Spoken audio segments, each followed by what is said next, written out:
नमस्कार, आप देख रहे हैं जौहर झारखंड। आपके साथ मैं हूं शिप्रा झा और बुलेटिन में सबसे पहले खबर आपको बताते हैं।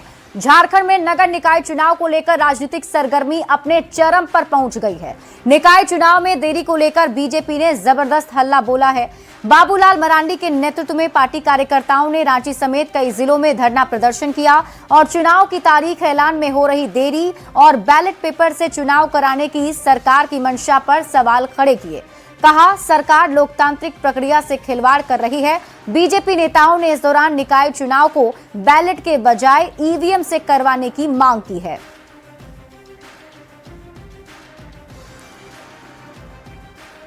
और इस बीच आपको बड़ी खबर साहिबगंज से बताते हैं, जहां करीब 1250 करोड़ रुपए के अवैध पत्थर खनन घोटाले की सीबीआई ने जांच तेज कर दी है। 5 सदस्यीय सीबीआई टीम सबसे पहले जिला खनन कार्यालय पहुंची और खनन से जुड़े दस्तावेजों की जांच की गई। इसके बाद टीम जिला खनन पदाधिकारी के साथ सकरी गली समदा घाट पहुंची, जहां जब्त जहाज की गहन जांच की गई। महादेवगंज स्थित नींबू पहाड़ में पत्थर खदान का भी मुआयना किया और इसके बाद सीबीआई की टीम जिला मुख्यालय लौट गई। ईडी की जांच में जहां 1250 करोड़ रुपए से अधिक के अवैध खनन का खुलासा हुआ है, वहीं सीबीआई ने अब तक नींबू पहाड़ में करीब 100 करोड़ रुपए के अवैध खनन की पुष्टि की है। इस कार्रवाई से पत्थर माफियाओं में हड़कंप मचा हुआ है।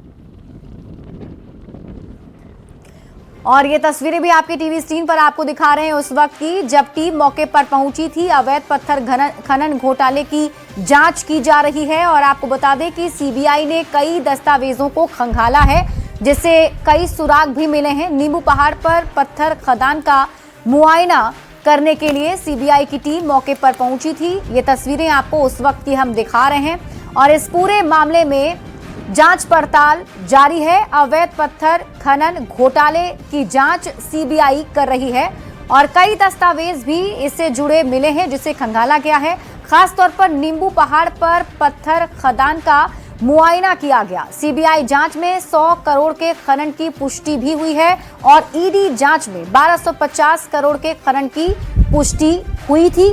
और अब इस पूरे मामले को लेकर सीबीआई एक्शन में आ चुकी है और कार्रवाई काफी तेज कर दी गई है। यही वजह रही कि आज सीबीआई की टीम मौके पर पहुंची और मुआयना किया।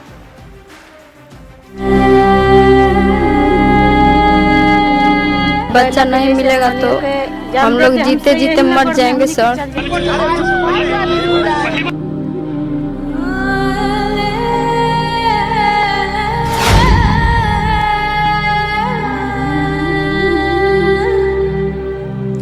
रांची के धुरवा थाना क्षेत्र से 2 बच्चों के गायब होने के मामले में पुलिस अब जांच में पूरी तरह से जुटी हुई नजर आ रही है।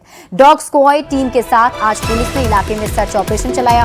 हालांकि इसमें पुलिस को खास सफलता नहीं मिली, लेकिन एक दुकान जहां से बच्चे गायब हुए, उस दुकान के मालिक को हिरासत में लेकर पुलिस पूछताछ कर रही है। 2 जनवरी से गायब हुए अंशिका को आखिरी बार बस्ती की एक दुकान पर देखा गया था, जिसके बाद से उसका पता नहीं चल सका है, जिसके चलते दुकान पुलिस के जांच के दायरे में है और अब पुलिस दुकान संचालक राजेश को हिरासत में लेकर पूछताछ कर रही है।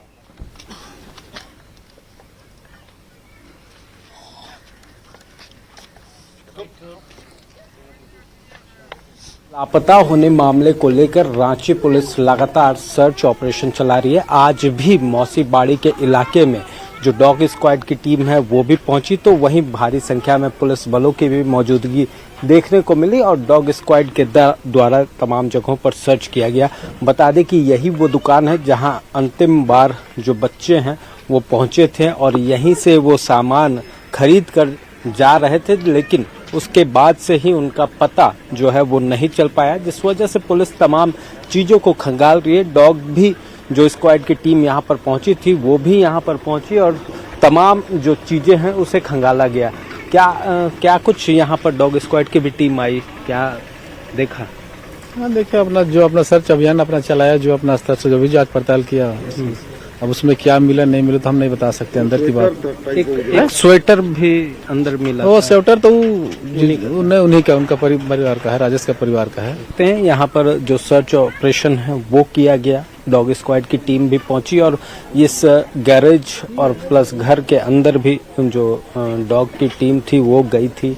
तमाम चीज़ों को सर्च किया गया। हालांकि अब तक कोई अहम जानकारी जो है वो सामने नहीं आ पाई है, जिस वजह से लोगों का आक्रोश जो है वो ज़रूर देखने को मिल रहा है। आज भी मोहल्ले के और जो इलाके के लोग हैं वो यहाँ पर जमा हैं और तमाम जगहों पर लोगों में ये बातें हैं। चर्चा का विषय भी है कि आखिर बच्चे गए तो गए कहाँ या फिर उनका अपहरण हुआ। इन तमाम बिंदुओं पर पुलिस जो है वो जांच कर रही है। देखना होगा पुलिस को कब तक सफलता मिल पाती है।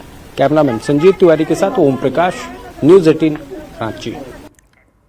वहीं पीड़ित परिवार से रक्षा राज्य मंत्री संजय सेठ ने मुलाकात की और कानून व्यवस्था पर सवाल उठाते हुए कहा, पुलिस का इकबाल बिल्कुल खत्म हो चुका है। झारखंड में योगी मॉडल लागू करने की जरूरत है। और आपको बता दें, ये तस्वीर भी आपको दिखा रहे हैं संजय सेठ की, जब वो पीड़ित परिवार से मुलाकात करने के लिए पहुंचे थे। और ये पीड़ित दोनों बच्चों की मां है, जिनसे बातचीत संजय सेठ ने किया और इसके साथ ही उन्होंने सरकार पर निशाना भी साधा। उन्होंने कहा कि पुलिस का इकबाल खत्म हो चुका है और झारखंड में योगी मॉडल की जरूरत है। युवाओं का मनोबल ऊंचा है और जो लॉ एंड ऑर्डर खराब हुआ है ये दुखदाई है। उत्तर प्रदेश के मुख्यमंत्री से सीखे कि कैसे लॉ ऑर्डर पर काबू और जो अपराध कर्मी हैं उनको कैसे काबू में लाया जाए। ये योगी मॉडल लागू और योगी मॉडल। रुक कर लेते हैं बड़ी खबर की ओर। खूंटी से इस वक्त की बड़ी खबर आपको बताते हैं। पढ़ा राजा सोमा मुंडा गोली मारकर हत्या की गई है। हत्या को लेकर खूंटी में आक्रोश देखा जा रहा है। कल खूंटी बंद का भी आह्वान किया गया। पढ़ा बाजार, जलंगा, गोविंदपुर बंद का आह्वान किया गया है। आरोपियों की जल्द गिरफ्तारी की मांग की जा रही है। पीड़ित परिवार को मुआवजे की भी मांग की जा रही है। न्यूज़ 18 संवाददाता ओम प्रकाश अधिक जानकारी के साथ जुड़ गए हैं। ओम प्रकाश, क्या अपडेट?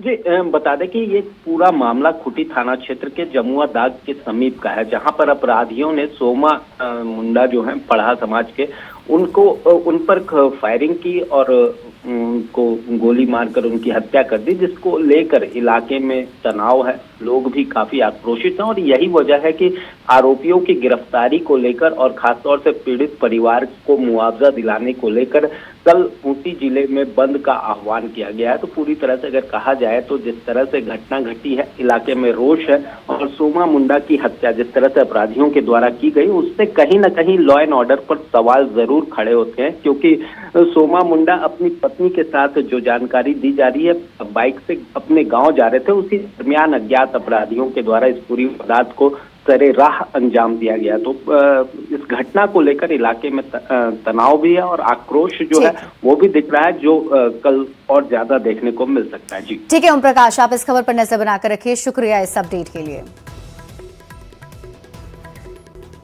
बढ़ते आगे और खबर आपको चाईबासा से बताते हैं, जहां हाट गम्हरिया क्षेत्र के सियाल जोड़ा गांव में हाथी का आतंक जारी है। हाथी के हमले से 2 लोग घायल हो गए हैं, जिनमें से एक बच्चा और एक महिला शामिल है। बच्चे की स्थिति नाजुक बनी हुई है। बता दें, चाईबासा में झुंड से बिछड़ा दंतैल हाथी सीरियल किलर बन चुका है। लगातार लोगों की जान ले रहा है। हाथी के हमले से जान गंवाने वाले ग्रामीणों की संख्या अब बढ़कर 16 हो चुकी है। अब हालात की गंभीरता को देखते हुए वन विभाग ने हाथी को ट्रैंकुलाइज करने का फैसला लिया है और इसके लिए गुजरात से वनतारा के एक्सपर्ट टीम और ओडिशा की वाइल्ड लाइफ टीम को बुलाया गया है। तो हाथी के आतंक से लोगों में दहशत का माहौल बना हुआ है। ये तस्वीरें भी आपके टीवी स्क्रीन पर आपको दिखा रहे हैं। ये दंतैल हाथी बीते कुछ दिनों से गांव वालों के लिए मुसीबत बन चुका है और दंतैल हाथी ने अब तक 16 लोगों को शिकार बनाया है। इस दंतैल हाथी ने बीती रात को भी बावड़िया गांव में 5 और बड़ा पासिया गांव में 1 ग्रामीण की जान ले ली। इस घटना के बाद आज पूर्व मुख्यमंत्री मधु कोड़ा भी दोनों गांव पहुंचे। मौके पर उन्होंने पीड़ित परिवार और ग्रामीणों से मिलकर ढांढस बंधाया और हर संभव मदद का आश्वासन भी दिया है। चाईबासा में RCCF से भी मिले हैं और हाथी से प्रभावित पीड़ित परिवारों को मुआवजा राशि जल्द दिलाने की मांग भी की है। RCCF वहाँ पर से मुलाकात की। मुलाकात में हमने ये कहा कि भाई आपकी क्या योजना है, इतनी से लोग मर रहे हैं, आपकी क्या योजना है। तो उन्होंने कहा कि चूँकि हम उसको ट्रेस कर रहे हैं, हम उसको पता लगा रहे हैं, उसको कैसे हम लोग नियंत्रण में रखें, इस प्रकार से प्रयास करने की बात उन लोग कह रहे हैं कि जो मृतक है उस मृतकों को तुरंत कंपनसेशन मिलना चाहिए। खबर आपको चतरा से बताते हैं, जहां प्रतापपुर थाना क्षेत्र में सोशल मीडिया कलाकार की मौत से सनसनी फैल गई है। 14 वर्षीय अयान खान का शव दुल्की पुल के पास खून से लथपथ मिला। शव पर किसी भारी चीज से जोरदार टक्कर या वार के गहरे जख्म के निशान मिले हैं। मुखिया ने कोहरे के कारण किसी अज्ञात बड़े वाहन की टक्कर से मौत की आशंका जताई है। वहीं पुलिस ने मामले को संदिग्ध बताते हुए जांच तेज की। हजारीबाग से महज 25 किलोमीटर दूर स्थित चमेली झरना, जो अपनी प्राकृतिक खूबसूरती के लिए जाना जाता है, लेकिन यही खूबसूरती अब जानलेवा साबित हो रही है। प्रशासन की चेतावनी के बावजूद लोग खतरा मोल ले रहे हैं। ये रिपोर्ट देखिए।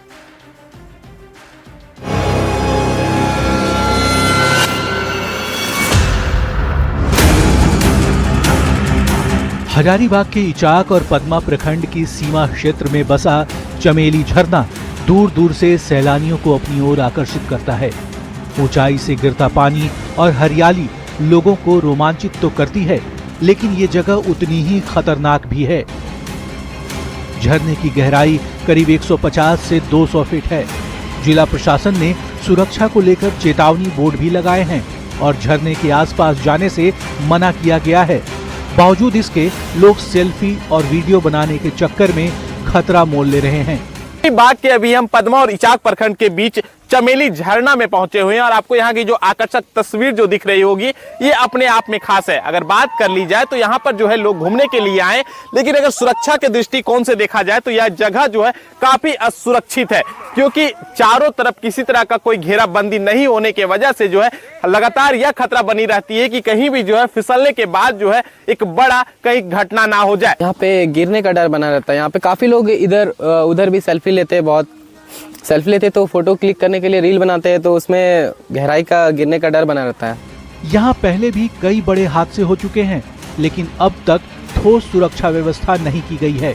यही वजह है कि हर दिन किसी अनहोनी का डर बना रहता है। स्थानीय लोगों ने मांग की है कि झरने के किनारे पर बैरियर चारदीवारी लगाई जाए ताकि बड़ी घटना से बचा जा सके, क्योंकि यहाँ गड्ढा ज़्यादा रहता है और सब स्नान करने आते हैं, इसलिए कोई डूबने का डर बना रहता है। यहाँ होना चाहिए कि यहाँ थोड़ा सा घेराबंदी होना चाहिए और थोड़ा सा प्रशासन थोड़ा अच्छा से थोड़ा सेफ्टी करना चाहिए चारों साइड से। घेराबंदी नहीं है, पुलिस प्रशासन को यहाँ घेराबंदी करना चाहिए ताकि लोग यहाँ सुरक्षित घूम सके। यहाँ पे बहुत करीब 150-200 फीट गहरा है, बहुत कोई यहाँ डूब के मर भी गया है। भी लगातार प्रशासन से मांग कर रहे हैं कि इस जगह को जो है घेराबंदी की जाए, चारों तरफ से जो है ऐसा कुछ उपाय किया जाए ताकि जो है लोग सेफ्टी से इस जगह का जो है दीदार कर सके। देखने वाली बात हुई कि जिला प्रशासन कब तक संज्ञान लेती है और इस जगह को जो है घेराबंदी करने का काम करती है। सुशांत सोनी, न्यूज़ 18। झारखंड के लिए ये ऐतिहासिक मौका होगा जब आगामी 19 से 23 जनवरी तक स्विट्जरलैंड के दावोस में आयोजित विश्व आर्थिक मंच यानी वर्ल्ड इकोनॉमिक फोरम की वार्षिक बैठक में राज्य की सशक्त उपस्थिति दर्ज होगी। यह पहला अवसर होगा जब वैश्विक मंच पर झारखंड की सांस्कृतिक पहचान जोहार की गूंज सुनाई देगी। राज्य की समृद्ध प्राकृतिक संपदा और औद्योगिक क्षमता प्रदर्शित होगी। मुख्यमंत्री हेमंत सोरेन वैश्विक निवेशकों को राज्य में आमंत्रित करेंगे। राज्यपाल संतोष कुमार गंगवार से आज रूढ़ीजन्य आदिवासी समन्वय समिति का एक शिष्टमंडल ने लोक भवन में मुलाकात की और इस अवसर पर शिष्टमंडल ने पेसा नियमावली 2025 के विभिन्न प्रावधानों पर आपत्ति जताते हुए इसके निराकरण का आग्रह किया गया और इस दौरान राज्यपाल ने इस संदर्भ में विभिन्न पहलुओं को देखकर समुचित कार्रवाई करने की बात कही है। सबसे पहले तो सरकार को आभार व्यक्त करना चाहते हैं कि 25 साल बाद आज तो नियमावली लागू हो गई है, किंतु हम सभी को कुछ कुछ बिंदुओं पे आपत्ति है और इन बिंदुओं का अगर निराकरण हो जाए तो फिर पेसा जो नियमावली जारी हुई है वो पूर्ण रूप से पेसा 1996 के अनुरूप हो जाएगा। अन्यथा अभी जो वर्तमान में पेसा नियमावली है वो कहीं कहीं पे असंगत है। 69वीं राष्ट्रीय स्कूली हॉकी प्रतियोगिता में झारखंड की बेटियों ने इतिहास रचा है। मध्य प्रदेश में आयोजित इस प्रतियोगिता में झारखंड की बालिका टीमों ने अंडर 14 और अंडर 19 दोनों ही वर्गों में स्वर्ण पदक जीतकर राज्य का गौरव बढ़ाया है। टीम की इस उपलब्धि पर सीएम हेमंत सोरेन ने बेटियों को बधाई दी है। बढ़ते हैं आगे। अब तक माइंस रेस्क्यू में पुरुष ही दक्ष होते रहे हैं, लेकिन अब लड़कियां भी खदान के बीच अपनी साहस और जाबाजी दिखाने के लिए तैयार हैं। ये हिंदुस्तान की पहली महिला रेस्क्यू टीम है जिन्होंने 2024 में कोलंबिया में हुए 13वें इंटरनेशनल माइन रेस्क्यू कंपटीशन में ट्रॉफी जीतकर भारत का मान बढ़ाया। ऐसे जाबाज महिला रेस्क्यू टीम को डीजीएमएस के 125वें स्थापना दिवस समारोह में केंद्रीय श्रम एवं रोजगार मंत्री शोभा करंदलाजे ने अपनी हाथों से सम्मानित किया। एक्टिविटीज होते जिसके अंदर मतलब एक ही इंसिडेंट नहीं, वो डिपेंड होते, जैसे मेरा साथी ने बताया वो फायर का इंसिडेंट हो गया या नहीं तो कुछ भी पानी के रिलेटेड या जो भी है, तो रेस्क्यू टीम ऐसे जो है मतलब फर्स्ट इमरजेंसी में जाके जो भी बंदा अगर कुछ इमरजेंसी सिचुएशन में फंसा हुआ है तो उनको हेल्प करके उनको ट्रीट करके सेफली हॉस्पिटल पहुंचाने के लिए हम उस पोजीशन पे रह के उनको हेल्प करेंगे। जी, हम लोग का WCL का रेस्क्यू टीम है। नॉर्मली इंडिया से अलग अलग हर कंट्री से एक रेस्क्यू टीमें जाती हैं और इंटरनेशनल माइन रेस्क्यू कॉम्पिटिशन हर 2 साल में एक बार होता है। तो जो नेशनल लेवल पे टीम जो बेस्ट करती है उसको इंडिया की तरफ से इंटरनेशनल माइन रेस्क्यू कॉम्पिटिशन में रिप्रेजेंट करने का मौका दिया जाता है। विशेषता माननीय मंत्री महोदया ने 2 रेस्क्यू ट्रेंड लोगों को यहाँ पर 2 टीम को सम्मानित किया है। उसमें हमारी एक महिला टीम है जो उदयपुर से यहाँ आई हैं और उन्होंने कोलंबिया में 2024 में भाग लिया। हजारीबाग के छात्र चंदन कुमार प्रधानमंत्री नरेंद्र मोदी के सामने विकसित भारत 2047 मिशन पर अपनी बात को रखेंगे। इनका चयन विकसित भारत यंग लीडर्स डायलॉग 2026 के लिए हुआ है। 9 से 12 जनवरी तक नई दिल्ली के भारत मंडपम में आयोजित कार्यक्रम के दौरान आत्मनिर्भर भारत का विजन रखेंगे और इस गौरवशाली मंच पर चंदन पूरे झारखंड राज्य का प्रतिनिधित्व करेंगे और देश के नीति निर्धारकों के सामने आत्मनिर्भर भारत का विजन रखेंगे। एक लंबी चयन प्रक्रिया के बाद चंदन को यह मुकाम हासिल हुआ है। 140 करोड़ देशवासियों का सपना है कि भारत विकसित देश बने, तो इसके लिए हम सभी युवाओं के जो विचार है और उनकी प्रस्तुति के लिए बहुत अच्छा लग रहा है कि ये मौका मुझे भारत मंडपम जैसे प्रसिद्ध जगह पर जाने का मुझे मौका मिल रहा है। गरीबी के कारण से मैं आगे पढ़ नहीं पाया, तो मैं अपना मेहनत करके अपने बच्चों को मेहनत करके आगे बढ़ा रहा हूँ। एक छोटी मोटी साइकिल की दुकान है। अब बच्चे अच्छा कर रहे हैं जी, कैसा वो मेरा लाज रख रहे हैं कि बाप कम से कम पढ़े लिख करके कुछ नहीं किए तो हम तो कुछ करेंगे। हम भारत मंडपम गए थे, वो अपने सोशल एक्टिविटी के परफॉर्मेंस के बेसिस पे गए थे, जो मैंने अपने कॉलेज के थ्रू किया था और अपने डिस्ट्रिक्ट में किया था, और इसी की वजह से मैंने अपना नेशनल लेवल डिस्ट्रिक्ट अवार्ड वहाँ पे अचीव किया। और मेरे भाई इस साल मेरे भाई जा रहे हैं, इससे मैं बहुत ज़्यादा ही खुश हूँ कि नेक्स्ट अपॉर्चुनिटी मेरे भैया को मिला। जो तस्वीर आपको यहाँ पर दिखा रहे हैं कि ये वही पूरा परिवार है चंदन का। इनके पिता की अगर बात कर ले तो एक जो है अपने साइकिल दुकान चलाते हैं और साइकिल दुकान चलाकर जो है एक बेटा का जो है बेहतर भविष्य का ये सपना भी देख रहे हैं। इनकी बहन की बात कर ले तो बहन ने भी जो है वो काफी पढ़ाई के क्षेत्र में कह ले या फिर जो है वो काफी खास कर रही है। ये भी जो है पिछले वर्ष भारत मंडपम गई हुई थी और इन्होंने जो है कई तरह की उपलब्धियां हासिल की है। इस वर्ष जो है वो चंदन पहुंचने वाले और 12 तारीख को जो है वो भारत के प्रधानमंत्री नरेंद्र मोदी के समक्ष जो है अपने विचारों को व्यक्त करेंगे। हजारीबाग के ये पहले एक ऐसे युवा होंगे जो विकसित भारत के लक्ष्य को लेकर जो है वो मोदी जी के समक्ष पहुंचने वाले हैं। सुशांत सोनी, न्यूज़ 18, हजारीबाग। मनरेगा का नाम बदलने को लेकर सियासत गरमाई हुई है। वहीं रक्षा राज्य मंत्री संजय सेठ ने कांग्रेस पर जमकर हमला बोला है। उन्होंने कहा किसी योजना का नाम राम पर पड़ जाए तो कांग्रेस को चिढ़ हो जाती है। इनके नाम पर तो भ्रष्टाचार और अनियमितता हुई।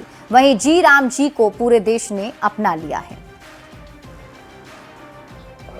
वो तो सहने लायक नहीं थी। और जी राम जी जिसको देश ने पूरी तरह अपना लिया, देश स्वागत कर रहा है, क्यों नहीं करे। अरे तो आप 40 से 100 दिन देते थे, हम 125 दिन दे रहे हैं।